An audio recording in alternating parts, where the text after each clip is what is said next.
Why do the media continually create disdain, distrust, and conflict? Could there be a reason for it? Is there a philosophy behind it? Why do the media hate you?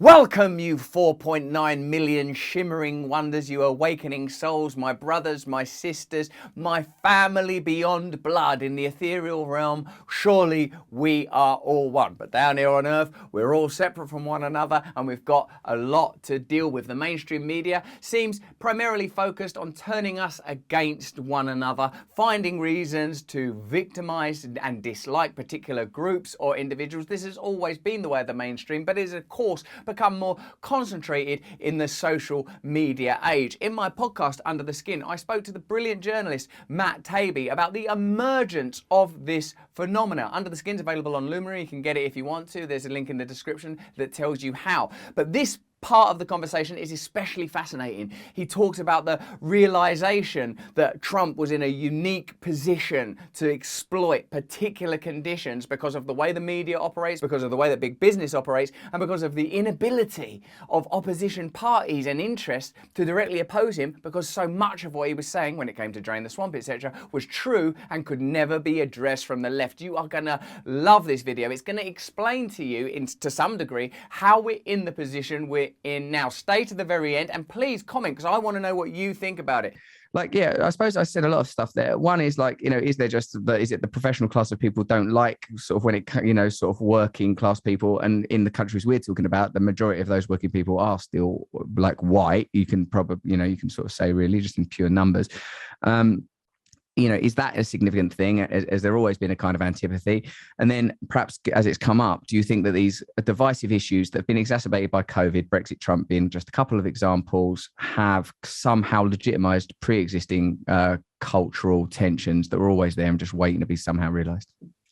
Yeah, absolutely. I think a ton of this has to do with class and sort of natural class antipathy. I mean, just in my business, when my father was coming up in journalism in the 60s and 70s, journalists were not upper class people. It was more like a trade than a profession. Yeah. The people who worked in newspapers, they were more like the sons and daughters of plumbers and electricians. They were never Ivy League educated, rich people. And then, a lot of things happened, including like the movie All the President's Men, and it became like a sexy profession for upper class people to go into. But by the time I went into journalism, it was all people like me. It was upper class kids who had gone to good schools and whose attraction to the job was being close to figures in power. They wanted to be kind of behind the rope line. They wanted to have a beer with Hillary Clinton's aide at night. That was sort of their ambition in life, was to socially hang out with all these people. And they did not have a connection to the ordinary working class person, which journalists once did, because they were those people. Like, that's where they came from. Yeah. And so I saw this very graphically in 2016. I covered Trump's campaign, and we would be going from place to place. And if you've ever been to a campaign event, the press is usually on a riser in the middle of the hall, and they're kind of roped off and they look like zoo animals. They're on display in this really uncomfortable way. And everybody inside the press section looks like an upper class nerd. They wear the same smart glasses. They wear the same, corny Urban Outfitters outfits, right? And Trump picked up early in the campaign on the fact that the people in the hall did not like the people on the riser. And he started to, like a comedian, he started to feel out the crowd a little bit. And he would say things like, look at those bloodsuckers. They hate me, they hate you. They want nothing more than for me to lose, blah, blah, blah. And people would turn toward us, they throw stuff at us. And a lot of the people inside the press section couldn't handle it and didn't understand it. And I was saying, what about this doesn't make sense? Of course they hate us. They see us as people who write about them as hicks and losers and idiots and who are not on their side. And why wouldn't they hate us, right? And this is the fundamental cultural divide in America. It's between upper class, college educated, mostly cosmopolitan city people, and kind of everybody else. And there's the media class in particular it has no idea what people in red states or out there think like, or what they're like, what they care about, what their lives are like, what working 3 jobs to support kids without health insurance, like they just don't know, so there's this natural tendency to have all kinds of fantasies about what those people are like, and they're often wrong. Oh, that's a really cool story. And it's difficult, Matt, to not want to ask you a little more, because I'm reminded of that beautiful Rolling Stone article by the late, great Foster Wallace, when he talks, when he's embedded there in the campaign trail with, what's your man, McCann, and he talks about the strata of the sort of surrounding caravan, and and how it's the sort of, he's hanging out with the techies that are with the film crews, and how he gets a better impression of how stuff's really going down than with the more sort of the policy wonk dudes that are a little bit closer, even though some of them are described as pretty cool, and like the legacy media people that hang in. It's a beautiful, beautiful, it's one of my favorite bits of his writing. Obviously, I've not read the novels, too hard, just the journalism. They're too big. They're good as doorstops, actually. Yeah. Christ. But when you were sort of in that situation and following Trump, in retrospect, I was doing videos when Trump was campaigning, this guy, he's a joke. This is ridiculous. So I was even though I really sort of try to wear my heart on my sleeve when it comes to, hey, listen, I'm from a normal background. I'm from the sort of UK equivalent of New Jersey, Essex. I'm from a normal background in spite of all the fancy looking stuff. And I was, dead wrong about the impact that dude was having. And the instinct that he had to sort of start, attacking and criticizing, as you say, the roped off press and media. What, can you perhaps unpack for us how you think that fissure has subsequently affected America? And tell me about the phenomenon of Trump and what instincts you think he had at play, and how he's made the impact he had, how he's sort of somehow mobilized a populist movement that loads of us would disagree with, but would have to at least recognize that he is addressing a neglected and significant demographic. One of the first times I saw Trump was in a place called Plymouth, New Hampshire, and he was giving a speech, and I had been primed to expect that his whole thing was going to be about immigrants and was going to be full of this sort of racist demagoguery, and there was a little bit of that in there, don't get me wrong, but a lot of the speech was very clever.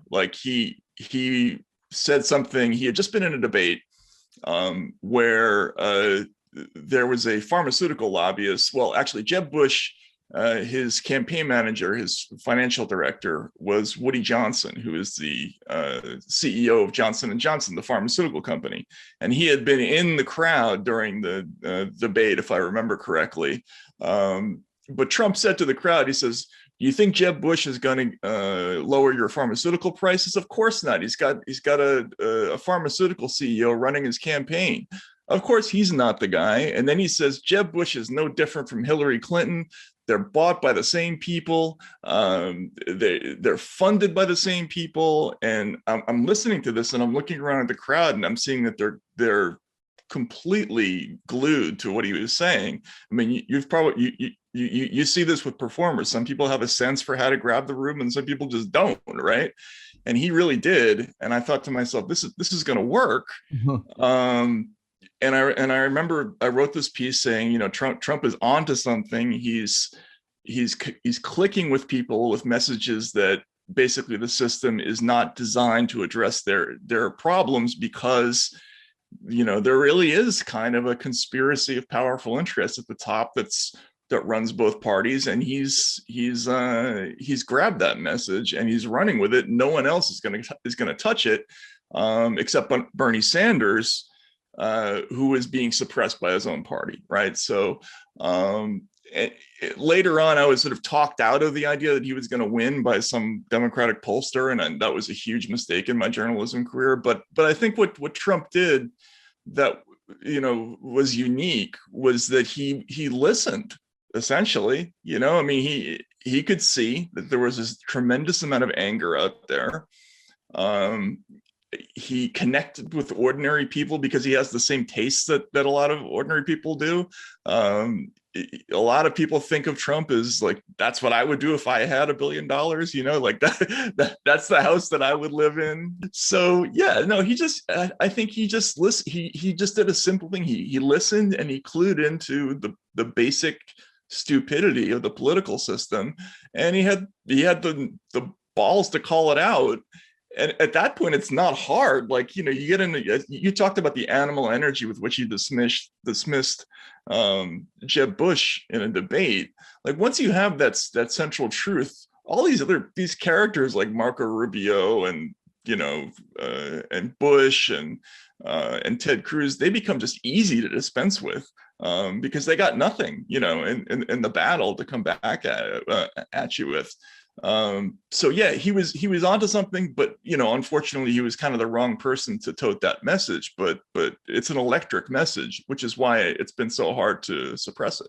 I love Matt Taibbi. I think he's a great communicator. I think he really wants us to understand things better. I think he's trying to convey something that's difficult and complex. The bit I enjoyed most, I think, in the video is when he said that the profession of journalism altered and became more of an aspirational profession rather than a trade, and that began to sort of dislocate the media from the people that were receiving it. And I think that's something that's been apparent for a little while, that there's a presumed professional metropolitan class that's disconnected in the case of the States from the non-coastal folk, and perhaps elsewhere in the world it's the divisions are along lines of metropolis versus rural or provincial communities. I don't know how the geography of it works, but certainly what we're talking about here is class. But that's just what I think. Let me know what you think in the comments below. How are we going to create a new movement where we're able to overcome these prejudices? How are we going to educate ourselves to understand reality better? How are we going to run our schools, communities, hospitals, lives, private interests better when there are so many ambient forces that are negative? All of this and more I want you to comment on. I want you to give us a thumbs up, and if you're not a subscriber to this channel already, please subscribe me. It really helps me, and it helps the algorithm. It helps me to get this message, which is our message. Let's face it, we're developing it together. I read these comments. I'll see these comments. Comment below. I want to stay in communication with you. I care about what you think. I care about it. If you're not a member of my mailing list already, please subscribe here and I'll tell you what I'm up to. For example, in March, April and May, I'm all over the UK in places like Glasgow, Plymouth, Bristol, Newcastle, all over the place, appearing live. The shows have started and I'm telling you, they are fantastic fun and I want to see you there. If you enjoyed this video, have a look at this little guy over here and have a look at this on my Awakening side channel, where I teach more about meditation, what I've been taught and what I've been shown. I know I don't know nothing more than you. Stay free.